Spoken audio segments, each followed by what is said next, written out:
Você vem comigo, disse o indígena solitário, a portuguesa espancada por ter dado à luz 3 meninas. A frase cortou o ar como uma ordem sem pressa. Não havia heroísmo dramático naquele tom. Havia certeza. Ao redor, a vila continuou por um segundo inteiro emoldurada pelo silêncio.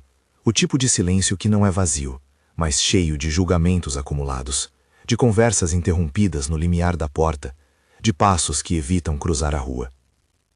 Isabela Morales estava no chão, a face marcada pela violência recente, as roupas sujas de terra e sangue seco, e 3 pares de sapatos pequenos alinhados como uma acusação no umbral da casa. As crianças não choravam. Estavam amarradas ao medo, encolhidas, com os olhos grandes e escuros buscando qualquer rosto que lhes oferecesse um fio de segurança. Esteban Morales vociferava. Suas palavras eram grossas, repetidas como um martelo. Vergonha, dívida, honra. Os vizinhos, que em outras ocasiões convocavam alianças e sorrisos, mantinham distância. Algumas mulheres encostavam-se umas às outras, olhando para Isabela com uma mistura de pena e medo. O homem que chamavam de Apache solitário chegou com passos que não eram bruscos. Sua presença fez os murmúrios encolherem até quase sumirem. Ele não levantou a mão, apenas colocou o próprio corpo entre Isabela e Esteban, e por um instante foi como se a terra tivesse escoltado aquele gesto, firme, inabalável. Para, disse ele, curto. Esteban recuou, xingou, mas havia pessoas demais olhando agora.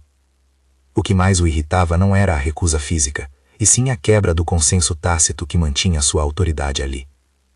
Apache puxou Isabela pelas axilas, com cuidado, como quem manipula algo frágil e valioso, e falou a frase que ficaria depois pendurada na memória de quem ali esteve. Você vem comigo. Não houve protesto público.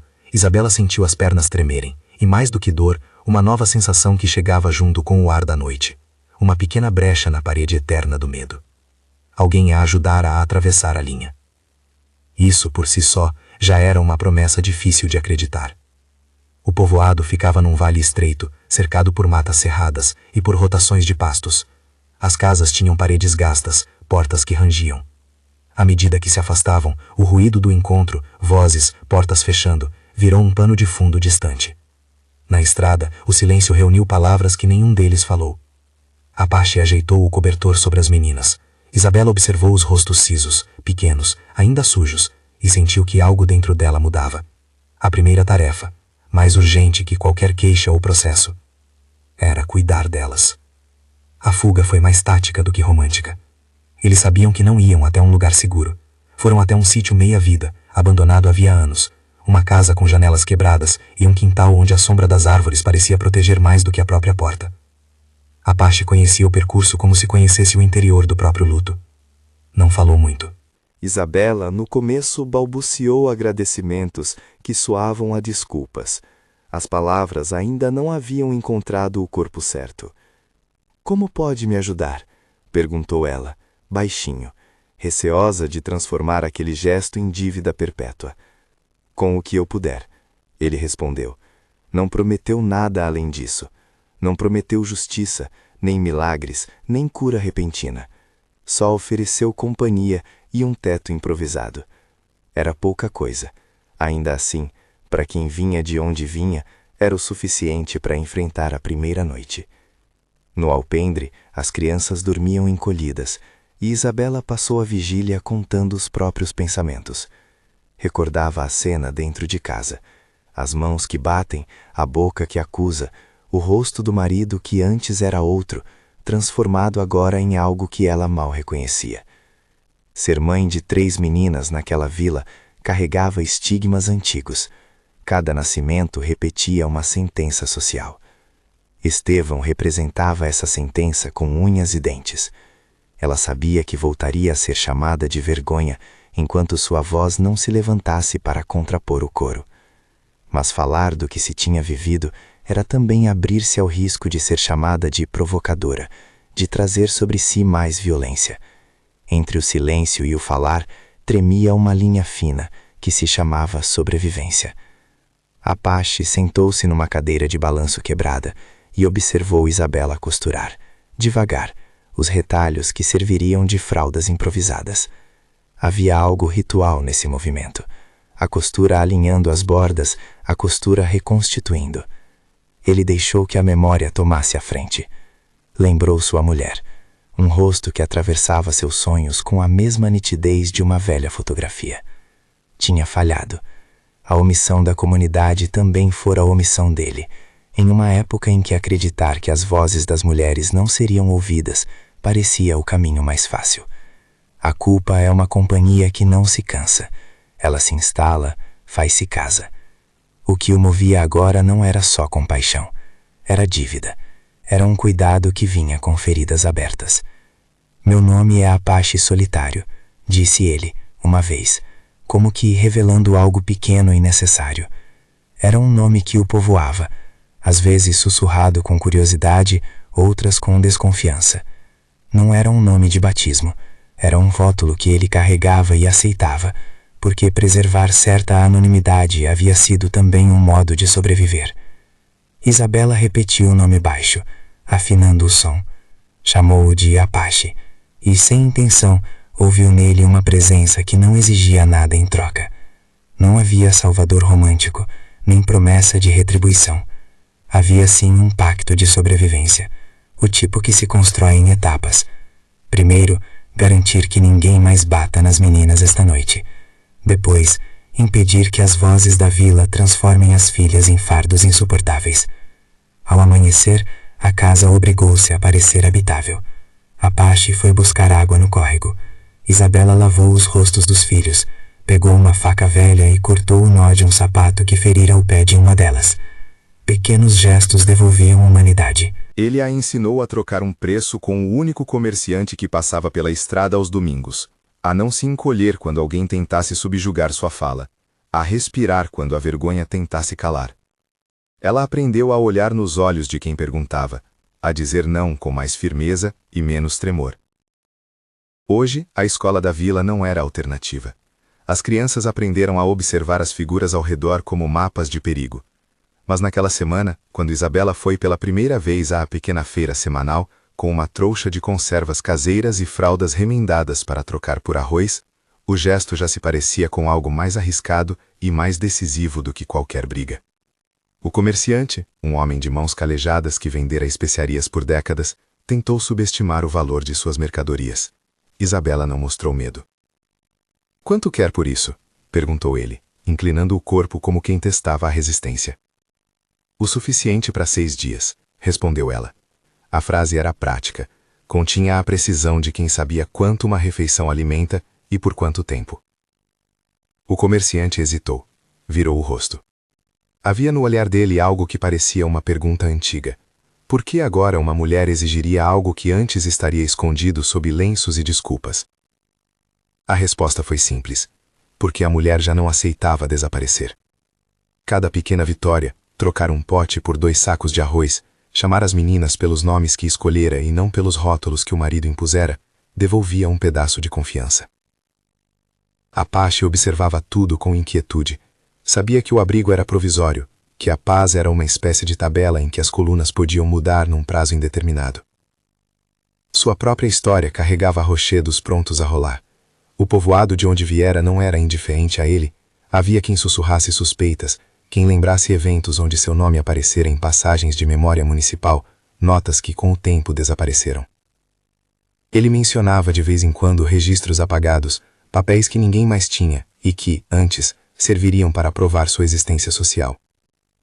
Se algo havia lhe sido tomado, não fora só uma casa ou um documento, fora também a possibilidade de provar se pertence. E quando o Estado ou a autoridade local apaga, a comunidade segue o exemplo. As noites no sítio traziam conversas de sobrevivência. Isabela contava fragmentos do casamento, pequenos episódios que, somados, formavam a arquitetura da violência. Não buscava mitificar o próprio sofrimento. Palavras como "chegou à mão" eram ditas com economia. O que vinha depois eram as cores do que ela sentia: humilhação, medo, a certeza de que suas filhas herdarão um lugar menor se nada mudar. Apache falava pouco sobre sua origem, mas falava de abandono. Revelou com parcimônia que a perda de sua esposa não fora apenas uma fatalidade, fora também fruto de uma cadeia de omissões, de calúnias, de interesses que preferem o silêncio à verdade. Fui tolo, admitiu ele uma noite diante de uma lareira que mal aquecia. Pensei que só com silêncio eu conseguiria proteger quem restava, que errando silenciosamente não despertaria as máquinas da vergonha. Perdi quem amava. Não quero que aconteça o mesmo aqui. Isabela ouviu e percebeu que, sob a dureza do nome Apache Solitário, havia um homem que carregava um mapa de palavras não ditas. Não era um líder, era alguém com falhas, com arrependimentos, e ainda assim escolhia permanecer.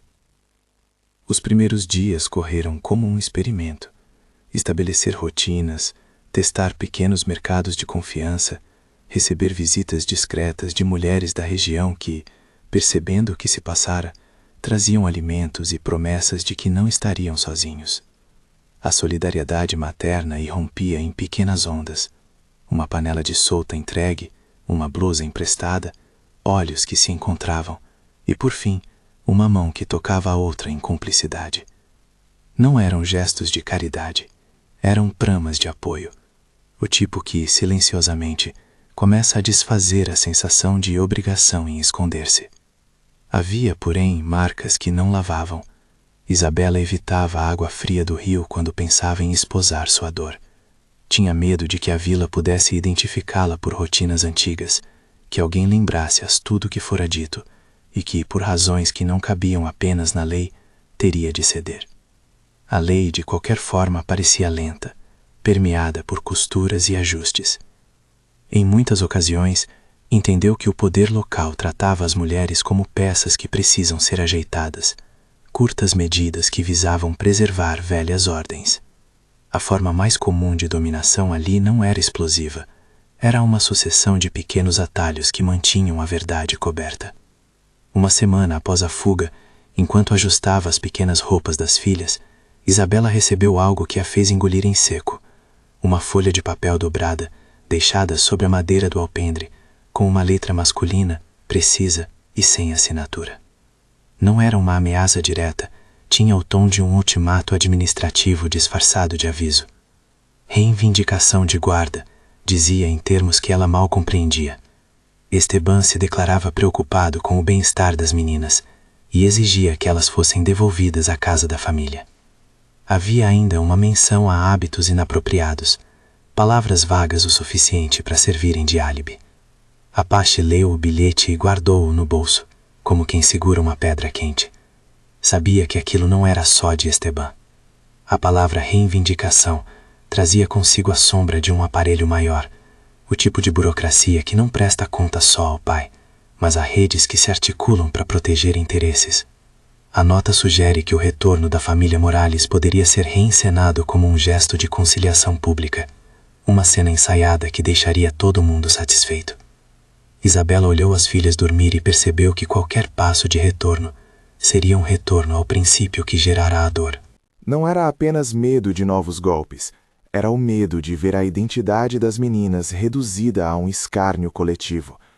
Ela não queria que a história das filhas, as histórias que começavam agora em retalhos, em canções inventadas na madrugada, fosse redesenhada por mãos que não as amavam.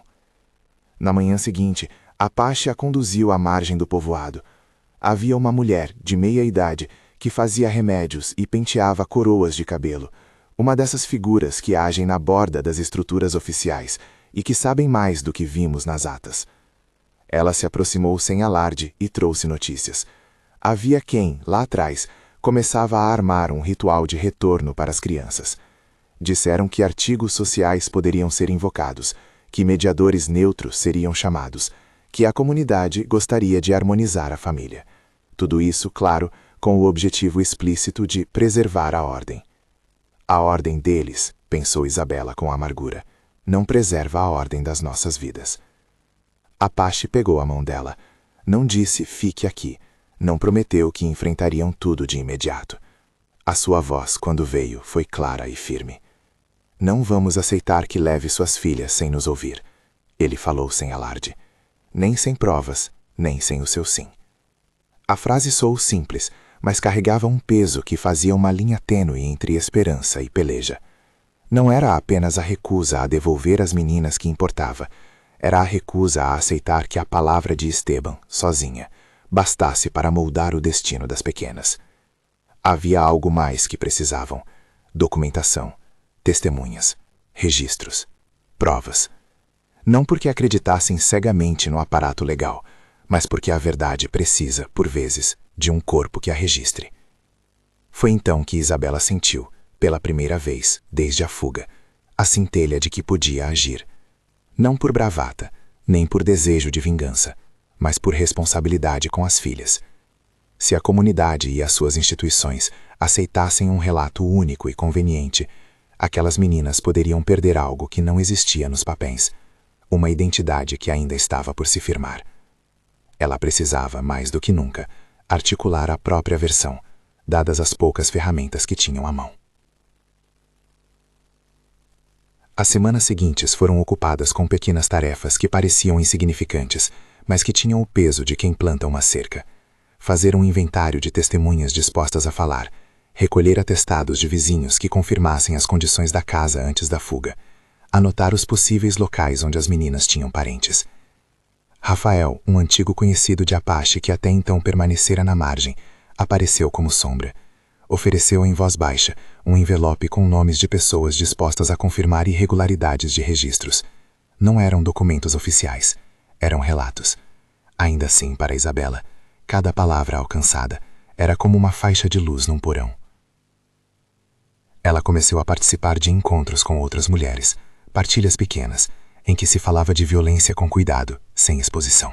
Elas conversavam sobre padrões, sobre silenciosos mecanismos de poder, sobre as maneiras como o medo se insinua. Aos poucos, Isabela deixou de ser apenas o corpo que sofreu para se tornar uma voz que interpelava quem, naquele círculo, considerava irredutível. Falou em poucas frases, diretas, sem teatralidade. Dizia o essencial: que sair de casa não foi escolha fácil, que ficar era, na verdade, continuar escrevendo dor no livro da vida das filhas. As outras mulheres escutavam, e alguns olhares, antigos, que antes desviavam, agora se demoravam. Não se tratava de construir um plano legal perfeito. Era antes o começo de uma teia de solidariedade. A partir dali, começaram a pensar em como responder ao bilhete de reivindicação de guarda. Alguns sugeriram um acordo: devolver as crianças sob certas condições, visitas supervisionadas, promessas de tratamento. Outros, mais cautelosos, alertavam que promessas valiam pouco diante do histórico. A certa altura, uma mulher mais velha, que fora professora na região, disse algo que cortou o ar. Vocês não podem trocar a liberdade das meninas por um papel que, mais tarde, lhes mutilará a vida. Aquilo soou como uma sentença e um mapa ao mesmo tempo. Com o tempo, pequenas vitórias concretas apareceram. Uma vizinha concordou em testemunhar sobre a frequência de agressões. Outro comerciante lembrou-se de que Esteban sempre perdia a compostura depois de beber demais. Um registro fotográfico simples, datado quase por acaso, foi recolhido mostrando marcas na casa antes do incêndio, que tempos atrás ninguém se lembrava de ter denunciado. Esses fragmentos, reunidos, começaram a ganhar peso. A verdade, por ora fragmentária, aprendia a vestir-se de prova. Porém, provas e depoimentos não são antídotos mágicos. Para toda ação havia reação. Pouco depois de juntar o que parecia um pequeno corpo de evidências, Isabela encontrou outro bilhete, desta vez mais explícito. Há quem prefira que certas histórias não cheguem à praça. A frase vinha sem assinatura. Era o primeiro sinal direto de que a decisão de não aceitar um acordo de silêncio poderia provocar forças maiores do que imaginavam. Apache guardou o papel com o mesmo tato que guardara o primeiro. A presença do recado não era surpresa. Era a confirmação de que suas escolhas importavam e podiam alterar o equilíbrio do poder local. Ele sabia, com a clareza dos que vivem entre riscos, que o povoado tinha engrenagens sutis que protegiam os nomes de quem estava no topo. Havia interesses, negócios, esquecimentos coordenados que mantinham a aparência de harmonia, e qualquer tentativa de mexer naquele tabuleiro era por si só um ato de interrupção. Isabela sentou-se à mesa daquela casa improvisada e olhou pela janela. Viu, ao longe, o caminho que dali levava ao povoado. Havia chegado o momento de decidir não apenas se deveria reagir, mas como. Permanecer e enfrentar implicava expor as filhas a um processo que poderia ser longo, doloroso e incerto. Fugir, outra vez, significaria manter a segurança imediata e sacrificar a possibilidade de que a sua história se transformasse em algo mais que um ajuste privado. Entre a proteção de hoje e a possibilidade de mudança para o futuro, pendia um dilema que não sabia resolver sozinha. Apache, sem fingir certezas, ofereceu o que sempre oferecera: companhia e estratégia. Propôs que procurassem um mediador neutro, alguém que pudesse, ao menos, levar o caso a uma mesa pública e documentada. Isabela hesitou. Pensou nas palavras vagas escritas no bilhete, nas reações que poderiam vir. Pensou também nas vozes das mulheres que lhe deram conselhos. No fim, aceitou que era hora de criar registros que valessem algo além do boato. Foi enquanto traçavam esse plano que chegaram rumores. Um emissário de Esteban havia circulado pelo mercado naquela manhã, perguntando por Isabela com o tipo de curiosidade que se disfarça de preocupação. Perguntas sobre onde ela tinha sido vista, sobre quem lhe dera comida, sobre se as crianças frequentavam tal ou qual esquina. Alguém deixara escapar que Esteban pretendia buscar as meninas por vias formais. Outras vozes afirmavam que ele estava disposto a utilizar métodos para que tudo parecesse legal e correto. Isabela sentiu o ar faltar por um instante, não pela novidade da ameaça, mas pelo fato de que, pela primeira vez, compreendia que a fuga inicial não fora um término, fora o começo de uma guerra em câmara lenta. Era uma disputa que envolveria não só famílias, mas também papéis, testemunhas e talvez interesses escondidos na estrutura do poder local. No fim do dia, quando as meninas já dormiam e a casa se enchia com o zumbido de mosquitos, Apache sentou-se ao lado dela e falou baixo: "Eles vêm. Não precisamos adivinhar o porquê. Mas tenho uma coisa para te perguntar. Você quer que eu vá com você à cidade para quando esse tal mediador aparecer?" Isabela olhou para ele e, pela primeira vez desde aquela noite no chão, sorriu um pouco. Não era uma alegria desmedida, era uma resolução mitigada pela incerteza. "Quero", disse ela. "Não sei o que virá depois, mas quero que elas saibam que alguém as escolheu." Enquanto os cedros antiga casa tremia abaixo com o vento, o alicerce do que viria a ser um confronto começava a encaixar-se. Havia o buzinar distante de um caminhão, vozes que retornavam ao povoado como o sinal de que o mundo fora daquele sítio também se movia. E no meio desse ruído, algo rondava a possibilidade do próximo passo. Um bilhete às pressas, um emissário, uma mesa onde o destino das meninas poderia, pela primeira vez, ser discutido diante de terceiros. Eles não sabiam ainda que a simples chegada de quem representava Esteban seria o gatilho que puxaria para fora, uma a uma, as peças escondidas sob o tapete da comunidade. Não sabiam que o caso, que parecia íntimo, começaria a desenrolar fios que apontavam para registros apagados, negociações veladas e nomes riscados em livros públicos. Mas sabiam que, a partir daquele momento, seria preciso estar preparados para falar, para reunir provas, para aceitar que a coragem é também uma prática cotidiana, feita de escolhas pequenas e de mãos dadas em noites longas. E então, no limiar entre a segurança improvisada e o mundo que voltava à sua porta, ouviram passos no caminho. Não eram passos aleatórios, eram de alguém que vinha com propósito. Os passos no caminho tinham um ritmo decidido. Vieram primeiro como uma sombra alongada pelo mato, depois transformaram-se em vozes que exigiam resposta. Apache ergueu a cabeça e sentiu pela pele a tensão que corre no ar antes de uma chuva forte. Isabela apertou a mão dele por baixo da mesa como se segurasse uma âncora. As meninas dormiam. Fora, o mundo reclamava. Alguém bateu na porta. Uma batida educada, com o tom calculado de quem se move em nome da autoridade. Apache abriu uma fresta.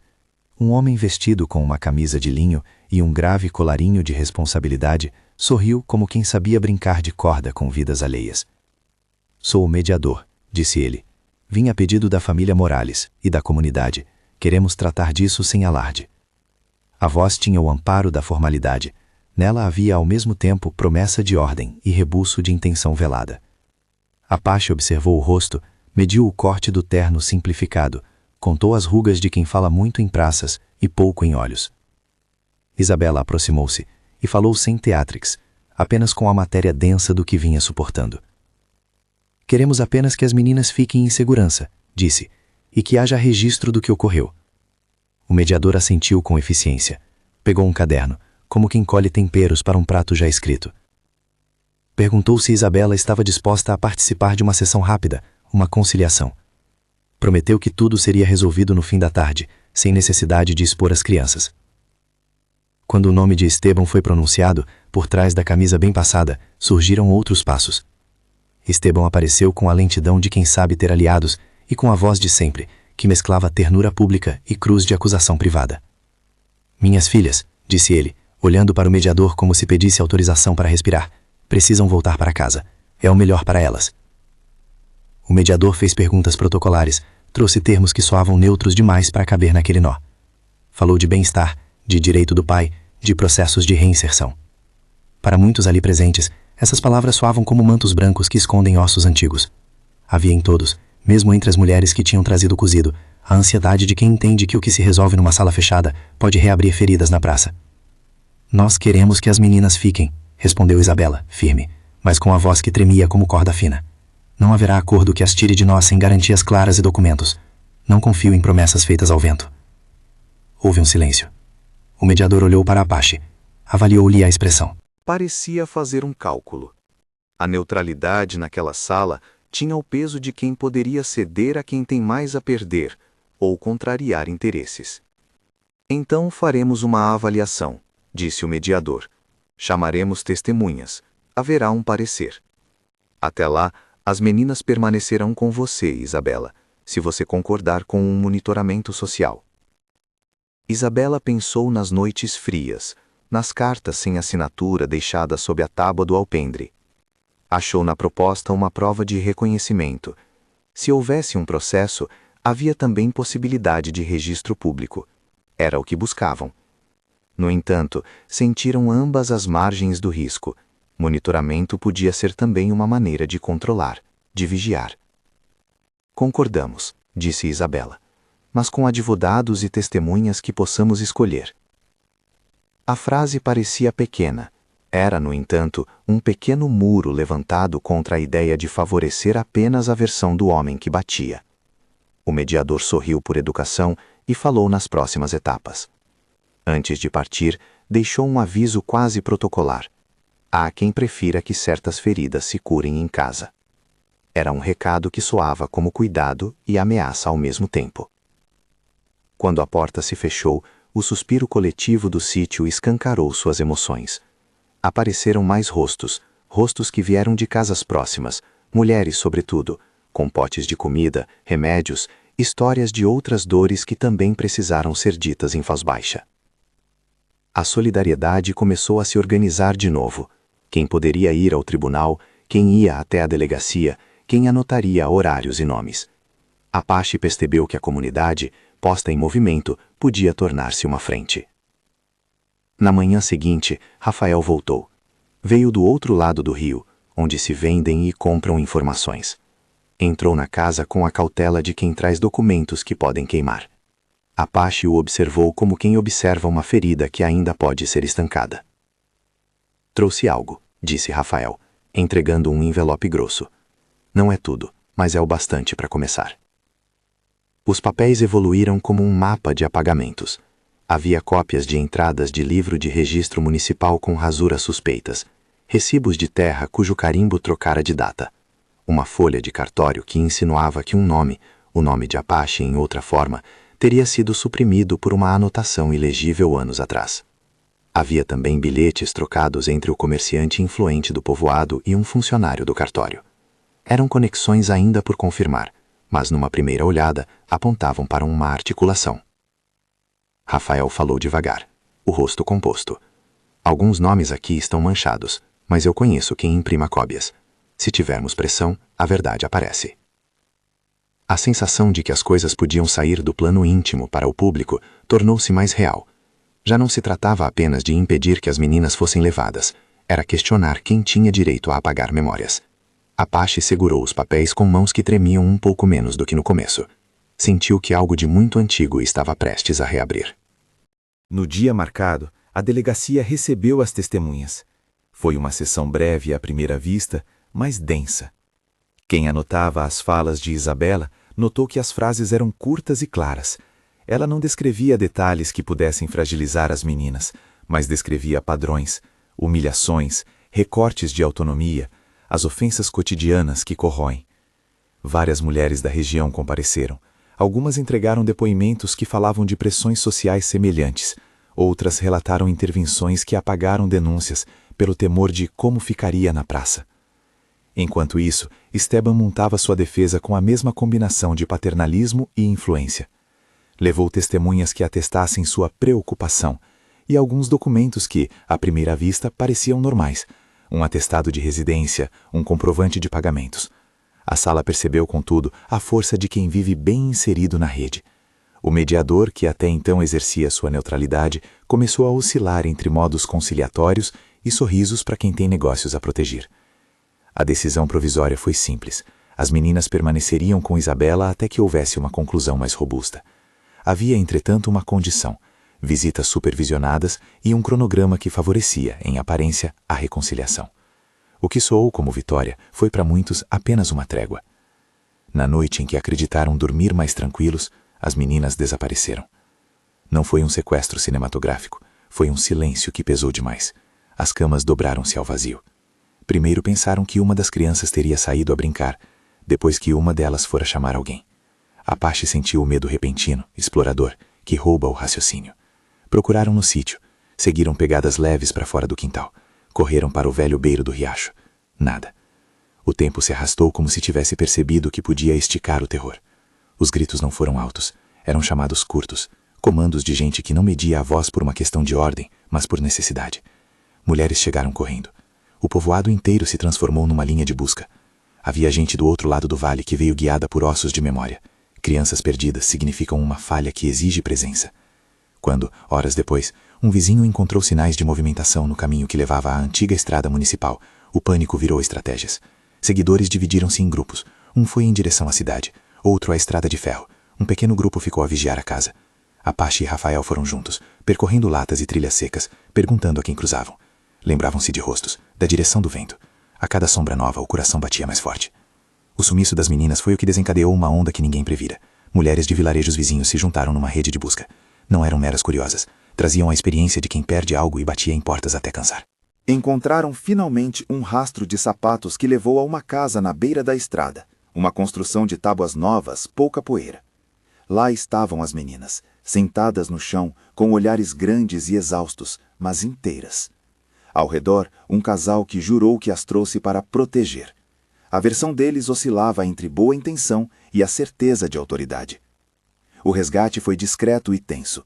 Apache entrou com a caula de quem sabe que qualquer gesto errado pode criar um acidente. Pediu, falou com firmeza, mostrou os documentos provisórios.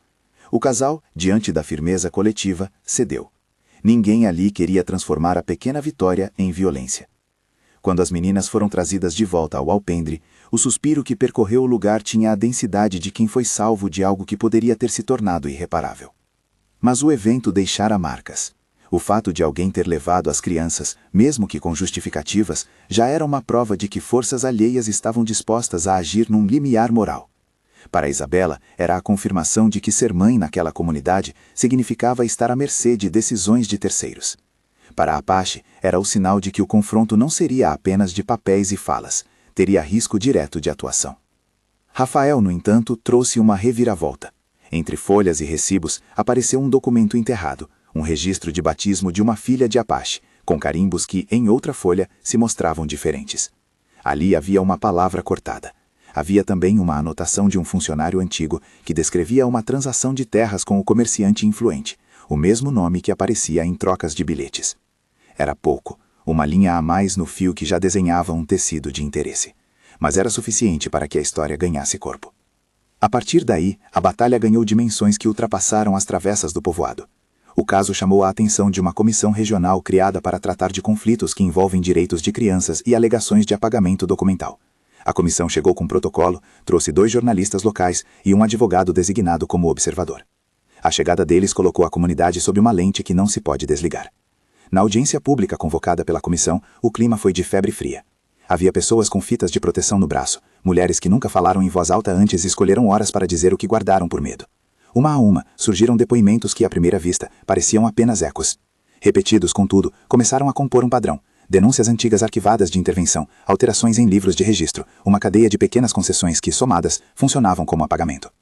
Esteban tentou, de novo, controlar a narrativa. levou testemunhas, procuradores da imagem e ofereceu uma versão que pedia a conciliação imediata. Em sua fala, invocou o amor paternal e a necessidade de que as crianças crescessem com a ordem da família. No entanto, diante do microfone público, as palavras de Isabela ganharam força. Ela falou dos bilhetes, das marcas, das noites em que as filhas deixaram a mesa com fome. Não era uma denúncia espetaculosa, eram pequenos fatos alinhados. Ela trouxe fotografias, registros de compra, testemunhos de vizinhos que antes mantiveram a boca fechada. O ponto decisivo para muitos veio quando Rafael apresentou uma fita manuscrita que relacionava o comerciante influente e um ofício do cartório, sugerindo trocas e alterações em livros de registro. Havia também uma folha de papel, com carimbo oficial, que mostrava o nome verdadeiro de Apache em registros antigos, um documento que provava que alguém, em algum momento, cruzara seu nome com um risco. A revelação de que o cartório fora manipulado, mesmo que parcialmente, foi um estalo. Não se tratava de um problema privado, mas de um mecanismo. A audiência tornou-se terreno de confrontos. O comerciante e seus aliados falaram de calúnias. Outros membros da comunidade pediram checagens independentes. A comissão pediu tempo, solicitou cópias, anunciou a abertura de um processo de investigação administrativa do cartório e sugeriu a formação de uma equipe para auditar registros anteriores.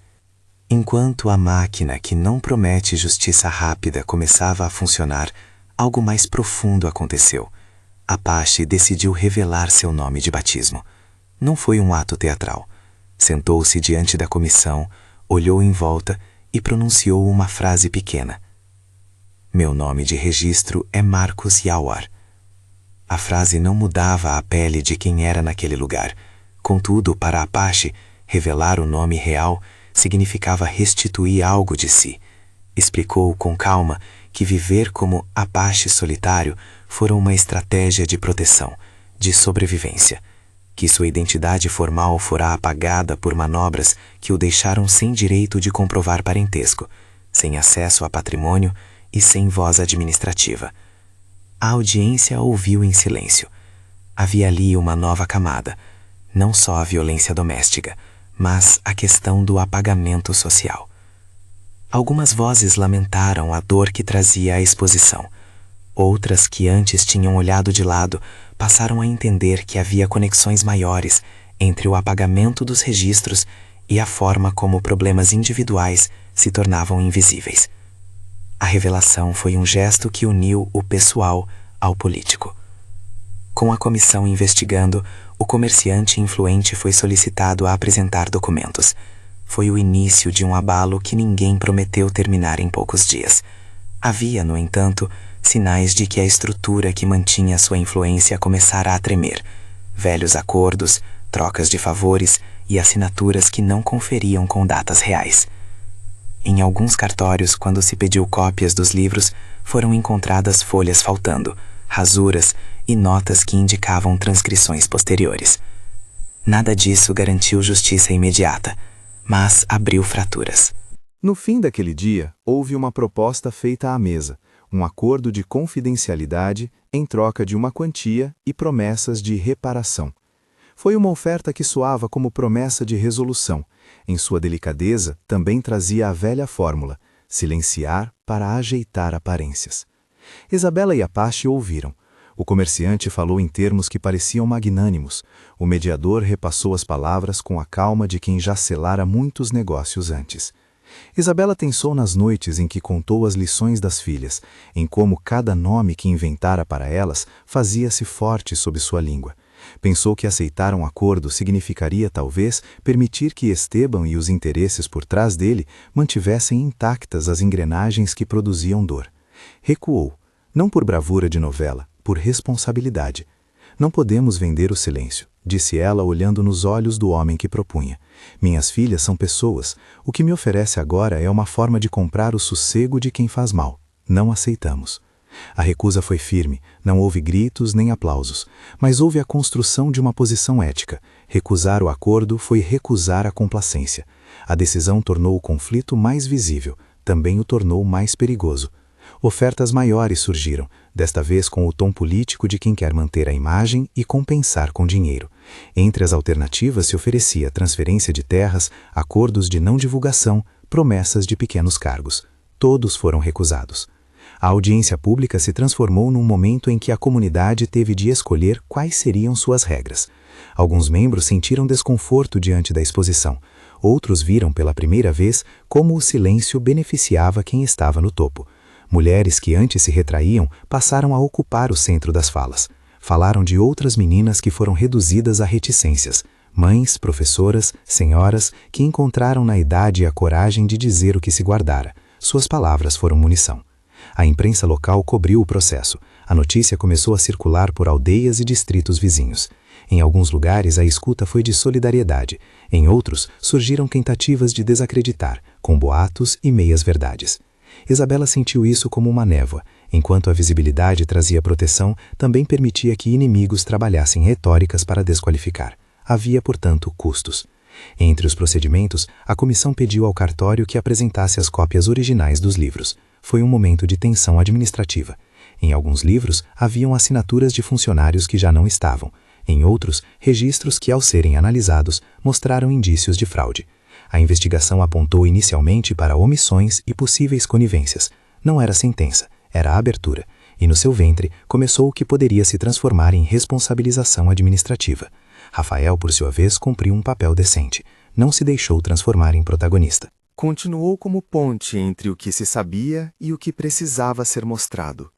Trouxe testemunhas que, coagidas antes, aceitaram falar sob proteção. Relatou conversas cópias. Revelou que, em anos anteriores, certos nomes haviam sido substituídos em folhas antigas, com caneta diferente. Para um técnico, isso seria prova.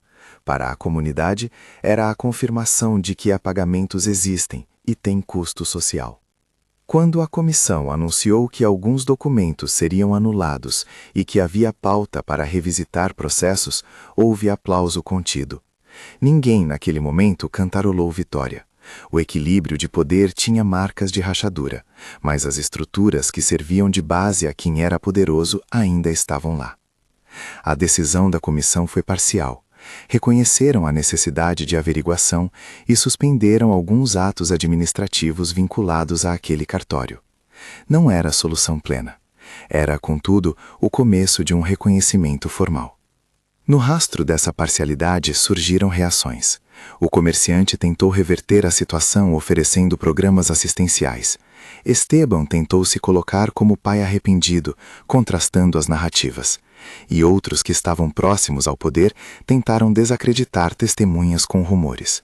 A vida depois da exposição mostrou o lado mais humano do conflito. Custos, pressões, até intimidação velada. Em meio a tudo isso, uma decisão pessoal marcou a trama. Isabela aceitou falar, em um encontro comunitário, sobre a maternidade que constrói defesas. Não era um discurso longo. Preferiu contar como aprende nomes, como arruma comida, como canta. Falou das coisas concretas que faria para que as meninas crescessem com autonomia. Sentiu a voz tremendo por vezes. Foi amparada por mulheres que, da plateia, se levantavam e repetiam seus pontos.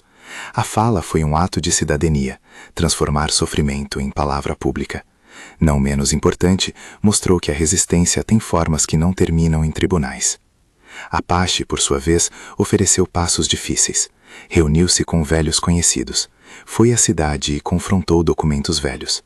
Em uma tarde, entrou no cartório com a compostura de quem vai recuperar algo que não deveria ter sido tirado. Pediu cópias, comparou datilografias, apontou falhas. O processo que abriu com a comissão levou a diligências.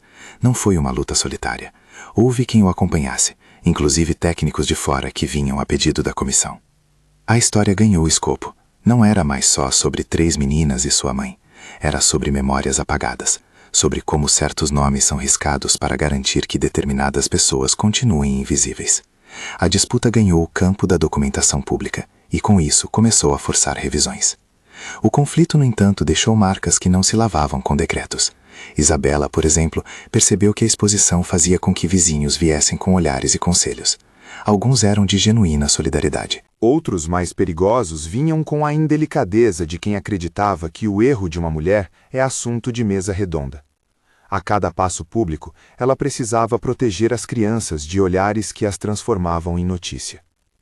Quando a comissão reuniu-se novamente, anunciou medidas cautelares: investigação administrativa do cartório, suspensão do funcionário que assinara entradas suspeitas, pedido de perícias em livros antigos. Houve reconhecimento preliminar de que omissões ocorridas impediam que alguns direitos fossem exercidos. O gesto, ainda que inicial, foi recebido com alívio. A comunidade, por sua vez, teve de lidar com a ideia de que a disputa por documentos era uma disputa por existência. No fim daquele ciclo, houve oferta de assinatura pública de compromissos. O comerciante propôs programas comunitários e doação de bens para a reconciliação. Muitos na plateia viram nisso uma tentativa de lavar a imagem. Apache e Isabela foram procurados outra vez, com propostas que envolviam dinheiro e silêncio. Repetiram o gesto de recusa. Não aceitariam negócios que preservassem as mesmas relações de poder. A recusa teve custo. Alguns que antes apoiavam discretamente passaram a se afastar por medo de represália. Houve pressões sobre empregadores locais para limitar o movimento de quem testemunhara. A tensão subiu de tom. Mas, ao mesmo tempo, ganhou-se algo valioso. A história deixou de ser apenas privada e passou a ser matéria de política local. Outras mulheres, inspiradas, começaram a pensar em formas de registro e de proteção que não dependessem apenas da boa vontade de quem detinha recursos. Criaram mutirões para recolher provas, combinaram a troca de celulares para gravar depoimentos em segurança e articularam contato com organizações que defendem direitos. O processo caminhou com tropeços e pequenas vitórias. Algum funcionário foi afastado temporariamente. Documentos foram recuperados parcialmente. O nome de Marcos Yawar entrou num registro de consulta pública, algo que antes não acontecia. Nada, porém, foi apresentado como triunfo definitivo. A transformação institucional prometida se comportava como um rio que corria, devagar, entre pedras. No entanto, o que mudou de maneira mais profunda foi a posição de Isabela. Antes, seu mundo cabia entre portas e omissões.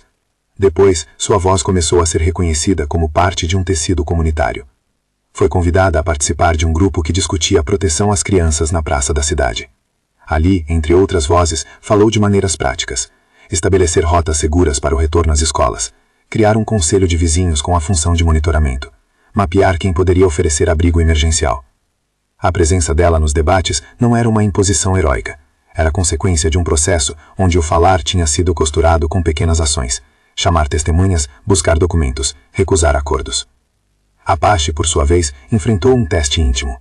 A revelação de seu nome verdadeiro trouxe à tona lembranças que doíam. Revisitou o lugar da perda, falou com velhos amigos, confrontou memórias. Em público, mostrou vulnerabilidade. Em privado, conversou com Isabela sobre a ideia de permanecer ali, para transformar e não apenas para fugir. Havia um risco calculado. Permanecer significava estar sujeito ao olhar e, possivelmente, à hostilidade. Fugir significava garantir segurança, mas entregar ao silêncio a chance de permanecer intacto. A decisão de ficar foi, em última análise, uma escolha ética. A audiência pública convocou também a palavra de Rafael, que, sem pompas, contou como encontrara documentos e por que decidira falar. Disse que, a seu ver, havia uma mudança no ar. A visibilidade forçava novas leituras de poder. Não prometeu milagres. Falou de passos concretos, perícias, auditorias, mediação das instituições regionais. Sua fala teve tom de quem reconhece risco e aposta no coletivo. A plateia reagiu com mistura de alívio e cansaço. Havia quem ainda preferisse um silêncio que aparentasse normalidade. Havia quem acreditasse que a mudança vinha na soma de atos cuidadosos. O que se consolidou, pelo menos, foi o princípio de que a verdade pública, mesmo parcial, é uma ferramenta. No desfecho de uma tarde quente, depois de deliberações que não finalizavam sentenças, a comissão fez um anúncio: iria realizar uma investigação formal sobre as denúncias de manipulação documental e sobre as circunstâncias que envolviam a reclamação de guarda. Nomeou peritos e pediu cooperação da região. Não disse prazos, não garantiu resultados, ofereceu procedimento. Para Isabela e Apache era o suficiente para continuar. Havia agora um caminho de registro. A história então tomou um formato novo, não encerrou em soluções fáceis. Alguns nomes foram parcialmente expostos, alguns documentos começaram a ser revistos, certas alianças mostraram rachaduras. Mas a estrutura mais ampla que cria apagamentos permaneceu com força. A transformação prometida existia apenas como possibilidade, dependente das escolhas futuras da comunidade, das instituições e de quem ainda teria coragem para enfrentar o que foi construído num território de impunidades. No alpendre daquela casa onde tanto fora costurado, Isabela pôs as mãos no colo e olhou as filhas. Elas corriam livres por entre baldes e retalhos, aprendendo a correr com a leveza que só a infância dá. Olhou Apache e viu nele não mais só o salvador com culpa, mas uma companhia que escolheu lutar. Havia entre os dois uma cumplicidade nas ações. Ele com o velho mapa de burocracias, ela com a força de quem decide não vender o silêncio. Seguiremos, disse ela, num tom que misturava cansaço e determinação. Não porque acreditamos em um final perfeito, mas porque não dá para voltar a ser invisíveis. Apache assentiu. Sabia que o futuro seria feito de dias que exigiriam coragem normal, de comparecer a audiências, de recolher papéis, de responder boatos. Também sabia que a decisão de recusar acordos que mantivessem o sistema foi uma rachadura sem volta. A vida continuaria, havia pequenas vitórias a serem celebradas e grandes batalhas por enfrentar. No povoado, o chão começava a se mover de maneira diferente. Mulheres que antes guardavam dores começaram a contar histórias em voz alta. Homens que se colocaram em posições de autoridade tiveram de prestar contas, ao menos parcialmente. A comissão seguia seu trabalho, com passos lentos, como é próprio das instituições. E as meninas? Elas cresceriam sabendo que sua história teve gente que falou por elas. Cresceriam também num ambiente de risco, mas com um coletivo mais disposto a vigiar. A última imagem que ficou naquele momento foi a de Isabela chamando as três pelo nome. Cada uma correu e se enroscou nela, e num gesto quase simples, a mãe puxou cada rosto à sua face e os beijou. Foi um encontro que disse mais que palavras, uma resistência que se faz cotidiana, um cuidado que não se reduz ao gesto grandioso, mas ao escolher viver juntos. A pergunta que restou no ar não tinha resposta pronta. Quem tomaria o poder no fim e o usaria para repetir velhos padrões ou para abrir caminho a uma ruptura verdadeira? Essa pergunta passou de mãe para mãe, de testemunha a testemunha, e ficou como um desafio que não cabe apenas a instituições, cabe a toda a comunidade. Se esta história fala com você, inscreva-se para acompanhar os próximos capítulos dessa ruta, para ouvir como as escolhas pequenas constroem rupturas maiores. As ruas do povoado continuaram a se mover. Havia encontros marcados, reuniões, tentativas de arregimentar apoios. Ainda vinham pressões, e ainda havia riscos de retrocesso. Mas havia também uma teia que pela primeira vez começava a costurar nome por nome, documento por documento. A ausência de soluções fáceis tornou-se paradoxalmente a prova de que a transformação é lenta e coletiva. Numa das últimas cenas daquele ciclo, a comissão marcou uma audiência pública maior, com mais representantes regionais. A praça encheu-se de gente. Havia quem chegasse com cartazes simples, memória, proteção, e quem trouxesse lembranças de outras lutas. Isabela falou de pé, com as mãos firmes. Não pediu vingança. Pediu garantias de que as filhas tivessem onde ancorar suas identidades. Pediu que o registro público fosse mais do que papel, que fosse reconhecimento. Apache esteve ao lado dela durante a fala. Quando a comissão anunciou que iria manter a investigação e pedir responsabilizações administrativas, ouviu-se um murmúrio que não era celebração. Era reconhecimento de que tinham naquele momento dado um passo. Poderia ser pequeno, poderia ser decisivo. O que parecia certo é que a história dali em diante não caberia mais apenas às paredes de uma casa. O fim daquele trecho foi aberto, como a vida costuma ser.